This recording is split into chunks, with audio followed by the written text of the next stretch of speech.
Okay, in this short video, I want to answer some of the questions that you have brought up as we enter this second week of class.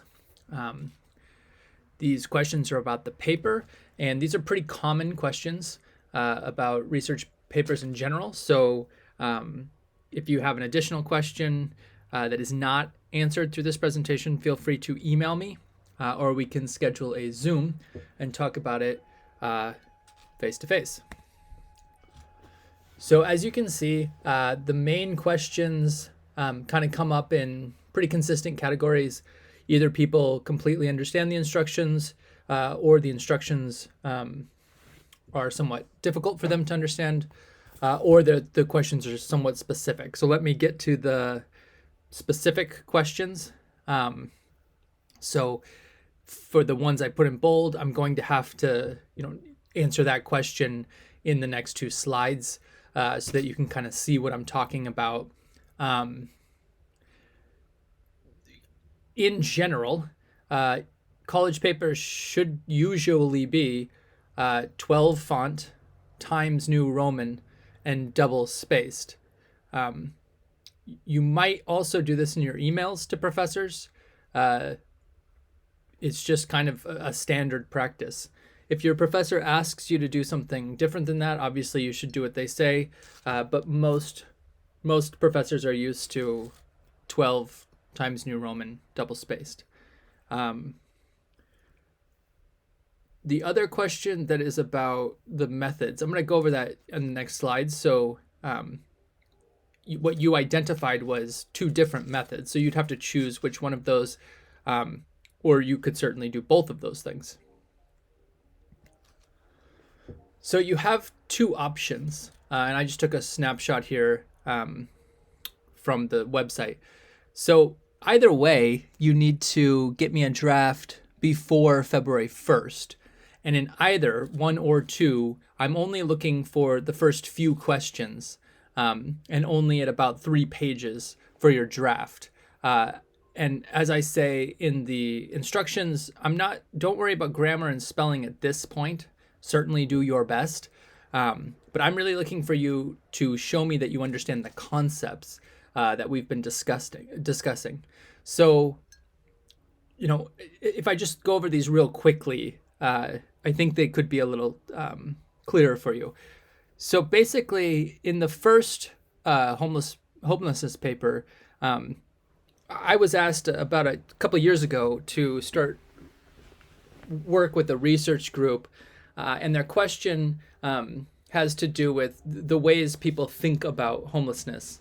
And so I've been doing a lot of research in that area, and I've found in talking with students over the last few years that this is kind of a good topic to help you better understand the complicated aspects of constitutional law, and to get you away from what I'm going to keep calling is the naive or the uninformed or the uneducated view of what law is and how it works. And I don't say that with any disrespect. It's kind of lacking a word, right? If you were going to medical school, you'd have certain ideas about how to operate, for example, maybe based on the video game or what you saw on TV shows. But obviously that's not what medical school would be, and you certainly wouldn't want your doctor to learn how to operate on you playing video games or watching TV. So it's the same thing with law and legal practice. So I just need you to kind of move away from those ideas. So homelessness is one of those things that everyone has seen. Some people have experienced. I actually was briefly homeless. I was without a house for a period of time and was very lucky to be able to sleep on the floor of someone that I was working with for a number of months until I was able to find a house. This was after the 2008 financial collapse, and that's kind of where I'm going with this. And what we want to think about is how do people understand rights then, the role of the government, the role of the private sector, the economy, right? There's all these questions that come up, of which the society we live in is constituted through these legal and social relations. That's a lot of words. So let me just kind of get to the basics here. I mean, at the very beginning, what I noticed when I talked to people was that, they tend to blame the homeless person. And so you hear that's kind of labeling theory if you took Intro to Criminal Justice. And so this is really related to the same way that people tend to look at crime, criminology, and criminal law. And so, in brief kind of research, I found out that, a lot of cities and a lot of what are called municipalities, small towns, do look at homelessness as a crime, or at least they treat it as a crime. So I want you to kind of look at that first, you don't have to spend a lot of time on this, but get a sense of, what are these crimes about? What is it that the legal kind of field and the political field are trying to get at here? And how do they see this? What is the context? And then you're going to move on. So who are the people who are most affected by this kind of labeling of homelessness as a crime? And you could do some research also on who's most affected by homelessness in general, and there might be some similarities there, and you'll kind of decide what about that is important. What are the reasons put forth for like even criminalizing these behaviors, right? I bet you when you start doing your research, a lot of what you'll find is that it's not intended to deal with homelessness per se, right? So you want to see like what are the politicians thinking when they pass this legislation? Are people pressuring them to do this? Is it corporations? Is it everyday folks? Is it the police unions? Who's kind of putting forward these ideas? And then in this first, for 3 pages, right? Who's involved in writing the law, passing the law, and enforcing the law? Are they all on the same page? Do they have different interpretations of how to do this? Again, is this corporations? Is this interest groups? Are these mothers, right? Who's really kind of pushing for this legislation? So students I know will ask, well, how many sources do I need to have? I don't really care. It's going to become evident to me whether you need more sources in the draft, right? And what I'm hoping that you'll do, and I will go over grading in a second, but is do not copy and paste from Wikipedia, or, even if you find a journal article, don't copy and paste. Like literally do not copy and paste. I'm gonna say it one more time. Don't copy and paste. I want you to do your research, find out things about this, watch a documentary, and then write from your own point of view, right? You answer these questions from what you think. And then you can certainly say, like, in this documentary I watched, this is what I saw. Definitely do that. But I don't need you to copy and paste things, because obviously that would be a waste of everybody's time. What I want you to do is try to, how do you understand this from your point of view and how it relates to law and the Constitution in particular as we get into these kind of more difficult concepts. Now, that's what you're going to turn in by February 1st. Then I'll give you feedback. And the final paper is now you're just going to kind of think about this, really particularly based on what you've learned in the class. So then, what human rights do homeless people have? How do they resist? How do they advocate? So this would be kind of like part 2 of your research project. Once you kind of see what the problem is, now you want to see how people are coming up or trying to come up with solutions and how they push them. And then this is tough, right? If you're a CRJ student, you have a different learning outcome than if you're a liberal arts student or a nursing student or something else other than CRJ. So in CRJ, you're supposed to try to make the relationship between the system of criminal justice, attach that to how society in general seems to look at crime.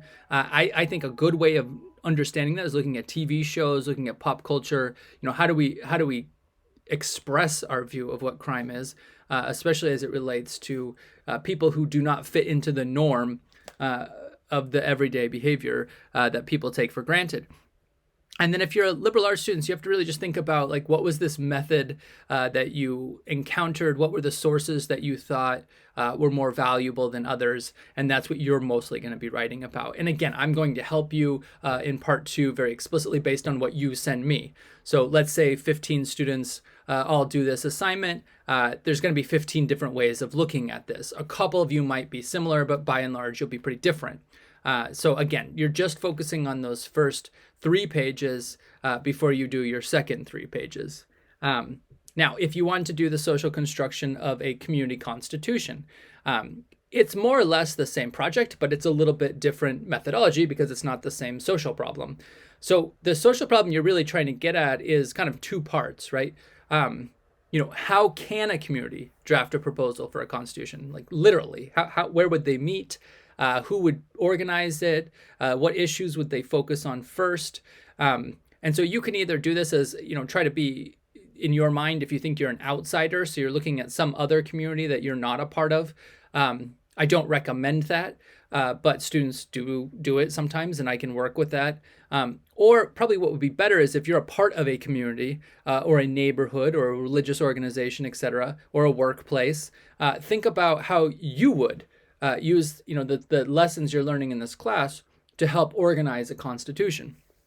The second one would be you need to collect some form of data. So this goes to the question the student was asking. Well, how do I do it? It depends. Like, what do you want to do? Some of you really like statistics. So you'd go online and try to find some statistics about what people think about the Constitution, what people think about how to organize a community, that kind of thing.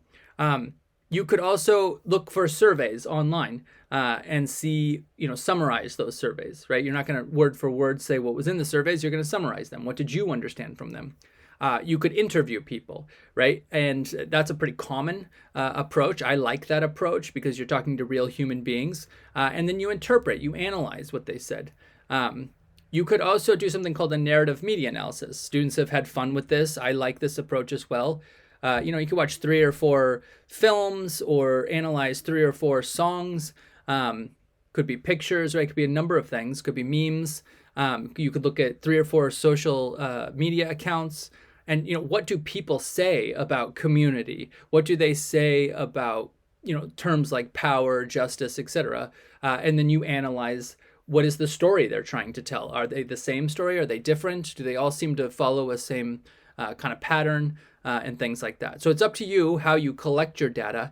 Again, I don't care which one you do. It's just that you do it well and that you're clear about what you're talking about. And then you'll reflect, right? What are some of these answers that you have already? Like what have you've done your data, you've looked at it, you're thinking about your research question. What suggestions would you have for a community that wanted to draft some kind of a proposal for a constitution? Either they want to do it similar to the United States Constitution or the New York State Constitution, or they wanted to use a different model. Maybe they wanted to use the Haitian model. Maybe they wanted to use the French model. Maybe they want to use the Russian model, and so on, right? You kind of get this idea. So as you're looking at the comparative constitutions later in this class, you'll get some ideas. Now, after that, I'm going to show you how to, because you're likely going to have some disorganized data in part 2. So what I want you to do is then use this table and take the data that you collected and place it in these squares, right? So that it makes clearer for the person who's reading it, me, what it is you saw and how you're analyzing it. And I gave you these topics based on what you're learning in the class. So this will help me see whether you're able to apply the concepts to this social problem. And then basically I'm just asking you to kind of like answer these questions in number 5 in a way that kind of like lets you see, are you kind of leaning towards social control, or are you more of a social resistance kind of person? And that way you'll see that there's at least 2 ways of looking at a constitution, and that it's not one view, which is what that naive view that most of you are having is there's one law, there's one view, there's one constitution. The fact that so many of you got that question wrong on the survey is pretty common, right? Most people don't think beyond like one constitution. So, I'll try to help you out with that as we go through the class. But again, it's much easier for me once you've given me your rough drafts. And then you have the exact same learning outcomes as the other paper. So I'm not going to explain that again. You would just apply it to this particular project that you did. Now, this is like the details, right? So I'm just going to draft the papers on an ABC kind of basis just to keep things really simple, because this is only a 6-week course, so we don't have a lot of time to go over all these kind of nuances, differences that you'll all have. So I want to kind of keep it simple. So, after all my years, 10 years of teaching at Kingsborough, and having taught at other places, what Kingsborough students struggle with at first is just following instructions. So I'm really going to hold you to that, right? So if you follow instructions and you answered the questions and you did what I said, you're pretty much on board to get an A on the rough draft. I think this kind of makes sense because I've taken a lot of time to think about how to, make assignments. And so if you answered those questions, then you would obviously know the subject matter and you would have applied the things that we've been learning in class. If you don't follow instructions, it could be for, reasons like I've been helping out with my niece, and I'll be in the middle of doing something, and then she'll want me to do something else, and then I can't remember what on earth I was going to do. So obviously, the quality of my work slips when she's around. So you might have relatives, that are in your environment right now that you wouldn't have if you were, at Kingsborough campus. So, I want to give people the benefit, right? So, a B would be kind of like you did most of the instructions, you've kind of struggled on one or two. And instead of having like something to say about the topic, you described what other people had to say about the topic. That's fine. It's a B. I mean, it's a good grade, but it's not an A, right? An A is you're contributing something. You had an aha moment, a little light bulb went over your head, and you say, "Oh, I see now." And then a C is like, you copied and pasted, right? You did exactly what I told you not to do, or you didn't watch this video all the way through. And then basically I'm going to return, those of you who don't get an A, B, or C, I'm going to return with a warning, basically telling you like, if you don't make these changes, then you're not going to get any credit for this paper. And over to the left, you can see that the draft paper and the final paper are 50% of your grade. So that would result in an F or an incomplete. And I really just want to emphasize it, just kind of, as it says on Rate My Professors, just do what I say and you're probably going to be okay. If you don't put in that, a basic level of effort, you kind of like, I can't meet you halfway there, right? It's like, I need something from you. I need you to follow the instructions so that I can give you constructive feedback. That feedback will then be based on, are you thinking independently? Am I seeing something from you, or am I seeing something that I can easily search for on Google? And because I've done this for such a long time, it's just so easy for me to see when you're thinking independently. So when you get your final paper, it'll be basically like, did you respond to the feedback I gave you, right? Did you make the changes? If you struggle with it, right, it's fine, right? I mean, not everybody's going to be an expert about constitutional law at the end of 6 weeks. So, you'll still get a B, and I'll try to be as clear as I can about what you need to do to improve. But sometimes students they don't get it, right? That might be a time to reconsider whether criminal justice is the right field for you, right? Especially if you're going into the policing, right? You don't necessarily need a degree in criminal justice to be a police officer or a law enforcement officer. So, you might think about like, if this is just too difficult for you, there might be other degrees, right? Because you need a degree, right? I think most of you said that you wanted a degree. There might be other degrees that might be a better fit for your particular goals. And there's a way of thinking about this that I can help you with, and there's a lot of ways to think about it, actually. But I've helped a lot of students like reconsider, like maybe criminal justice isn't the right program for them. Maybe they'd like to switch to accounting, right? They're going to be a police officer, but they'd like to know how to keep track of their bills. They want to make some money on the side, etc., right? So there's different ways of thinking about it, is the point. And then a C would be like, you tried, right? You really tried, but probably you were late a lot. And the work was just too inconsistent to be able to get it in time, right? Because this is going to be a little bit of a hurry. And then no credit is going to be like, you just kind of messed up, right? You just didn't quite follow through. Now, I just wanted to end with just kind of how you can understand this. And really, like, even, I'm going to say it this way, which probably get me in trouble, but even bad teachers, even teachers who are struggling to learn how to teach, are still doing this. They just might not be doing it well, right? I probably, did this very poorly when I first started teaching, and I think I'm improving based on the quality of work that students turn in. So basically the research paper is what we were just focusing on. You're looking at a social problem, which is a pretty standard way of inquiry, right? The method of inquiry.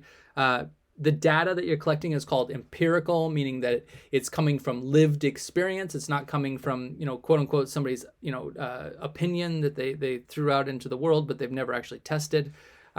You're going to analyze that, and that's really the skill that you should learn in this class that kind of helps you at the level of what this POL 66, right? It's not POL 51. It's a higher level class. And then, the conclusions you come up with should be like new concepts for you, right? You came in with kind of a naive view. Now it should be a more complex, a deeper, you've made more connections, and that should be clear. So how does that work? Well, if you start with like the orange, right? Like the guiding questions in the midterm and final exams are obviously related, right? I've asked you some questions to think about in this class. You're supposed to show me that you have answers to those questions that get more complicated over time. So if you move to the blue, you came into this class and you didn't have all these things that I've been sharing with you, but you did have your experience and your knowledge, right? So if you've had encounters with police officers, or you've done ride-alongs, or you've had other classes like Intro to Criminal Justice, right? That's all valuable information, and you're starting to add to that. Then I give you revolution videos to help you understand there's complications and different ways people socially organize to start a country, a nation, or a community, and that the Constitution, the document that they write afterwards, reflects that conflict, and that it's not going to be one side, it's not going to be one way of thinking, it's going to be multiple points of view, all crammed into a single document. I think then once you look at the comparative constitutions, that should start to become clear, right? That your culture really has a big influence, your language has a big influence on how you understand the law, on what kind of laws, on who follows the laws, who deviates, etc. Then by the time you get to the legal cases and you start looking at, legal cases always come from some form of injustice, otherwise they wouldn't have to go to court. And I put them into categories to kind of let you choose. And that will show you that there's a pattern here. There's a series of events that occur over time. And so social change is pretty dramatic in revolutions because legal cases aren't very dramatic. I mean, some of you will find them to be interesting. Others will say, man, this is the most boring thing I've ever read. Either way, right, it's not dramatic. The cases don't, on TV, and of course, it's dramatic. But in real life, the cases are, one of a billion cases. So, I'm trying to kind of put that in perspective, but I want you to pick up the language and how lawyers and judges in particular use constitutional principles to help them make decisions in these conflicts and injustices. Then I think you should watch the lecture videos. You can watch them anytime you want, but I think you'll have a context by that point where what I'm saying will make sense to you. And you can watch one of those videos or 3 of those videos or all of the videos. You can scroll through and see this is what I'm interested in. I don't really care about that other thing. And I'd say, I'll probably work on a few more that I'll put on there. If you have any requests, right, like a DJ, I mean, shoot them my way. If you want me to talk about something, let me know. I just put one together that I'll be posting about policing. So, there's kind of different ways to think about this, and I'm, I'll respond to you. In class, we'd be going back and forth. That's harder here. So if you let me know, give me a few days and I'll put something together. But anyways, this is what, how you show that you're learning in this class. All of these things are interrelated, and I hope I made that clear. I also hope this was, again, just reading a set of instructions is not the best way, as anybody who's ever tried to put together furniture knows. So hopefully this was helpful. If not, right, let me know. I'm here.